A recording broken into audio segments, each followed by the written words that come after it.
কিছুদিন আগে বৃষ্টি হয়, আর সেই বৃষ্টিতে আমি হাইওয়েতে ছিলাম, একটা মানে ঢাকার বাইরে। তো সেইখান থেকে আসার পরে বাইকের অবস্থাটা এরকম। আজকে পর্যন্ত বাইক ওয়াশ করার টাইম পাই নাই।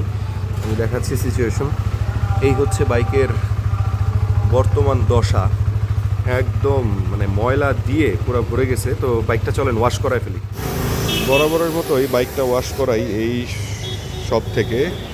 এই যে ছেলেটা সবসময় বাইকটা ওয়াশ করে দেয় খুব ভালো করে। আমার খুব ভালো লাগে এখান থেকে ওয়াশ করাতে। ফিল ফ্রেশ, 99 টাকার ফোম ওয়াশ। ওয়াশের সবচেয়ে মজার ব্যাপার হচ্ছে ময়লাগুলো যখন কেটে যায়, পানি দিতে ময়লাগুলো কেটে যায়, খুব ভালো লাগে দেখতে। বাইক ওয়াশ করানো শেষ। বাইক ওয়াশ করার পরে খুব ভালো লাগে, নিজেকে খুব ফ্রেশ মনে হয়। যদিও বাইক ওয়াশ করাইছি, বাট নিজেকে অনেক বেশি ফ্রেশ মনে হয়। আর সবচেয়ে ভালো লাগে হচ্ছে আমার এই বাইক ওয়াশ করার পরে মিটারটা। এটা দেখলে মনটা ভরে যায়।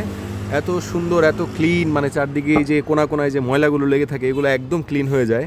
সেটা দেখার সাথে সাথে মনটা আরও ফ্রেশ হয়ে যায়। লুকিং গ্লাসটা ক্লিন হয়ে যায়, প্রত্যেকটা পার্টস ক্লিন লাগে। তো গোসল করে নিজে যতটা ফ্রেশ মনে হয় তার চেয়েও বেশি বাইকটাকে ওয়াশ করাইলে মনে হয় আরও বেশি ফ্রেশ লাগতেছে। এনিওয়ে, সবাই ভালো থাকবেন, আবার কথা হবে, দেখা হবে। টিল দেন, আল্লাহ হাফেজ, টাটা।